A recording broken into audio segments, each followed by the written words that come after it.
एक सुंदर और शांत गांव था, सुरमईपुर। इस गांव में हर कोई मिलजुल कर रहता था, लेकिन रामचरण एक बहुत ही दयालु और नेक इंसान था। रामचरण की पत्नी गीता बहुत समझदार और प्यार करने वाली महिला थी। उनके 2 बच्चे थे, छोटा बेटा मोहन और बेटी राधा। रामचरण एक गरीब लेकिन मेहनती किसान था। उसके पास ज्यादा जमीन नहीं थी, लेकिन वह कभी भी दूसरों की मदद करने से पीछे नहीं हटता था। गांव के बुजुर्ग उसे हमेशा आदर्श बताते थे। रामचरण सुबह जल्दी उठता, खेतों में कड़ी मेहनत करता और बाकी समय गांव के लोगों की सहायता में लगाता। अगर कोई बीमार होता, वह उसे दवा दिलवाता। अगर किसी के पास खाने के लिए रोटी नहीं होती, तो रामचरण अपने घर से बांटता। एक दिन बारिश की बहुत बड़ी आफत आई।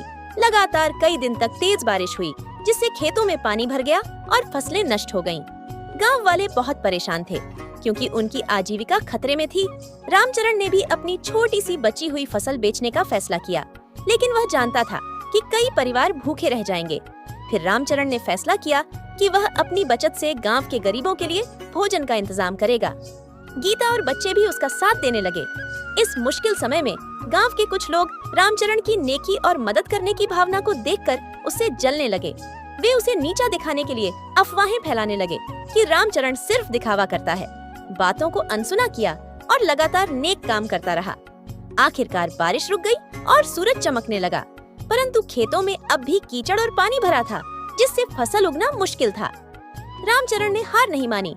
उसने गांव के अन्य किसानों को प्रेरित किया कि वे मिलकर खेतों की मरम्मत करें और बीज बोएं। गांव के लोगों ने उसके नेतृत्व में मेहनत शुरू की।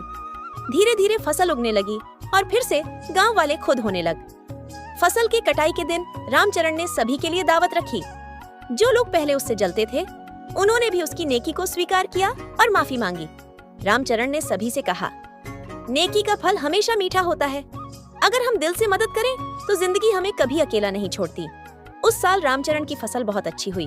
उसने न केवल अपने परिवार का भरण पोषण किया, बल्कि गांव के लिए भी अनाज का भंडार बनाया। रामचरण की नेकियत और ईमानदारी का उदाहरण पूरे इलाके में फैल गया। दूसरे गांवों से लोग उसकी सीख लेने आने लगे। रामचरण ने कहा, दूसरों की मदद करने से बड़ा कोई धर्म नहीं, और जो नेकी करता है उसे जिंदगी में कभी कमी नहीं आती है। रामचरण का परिवार खुशहाल था। गांव में सबका सम्मान था। बच्चे भी उसके रास्ते पर चलने लगे।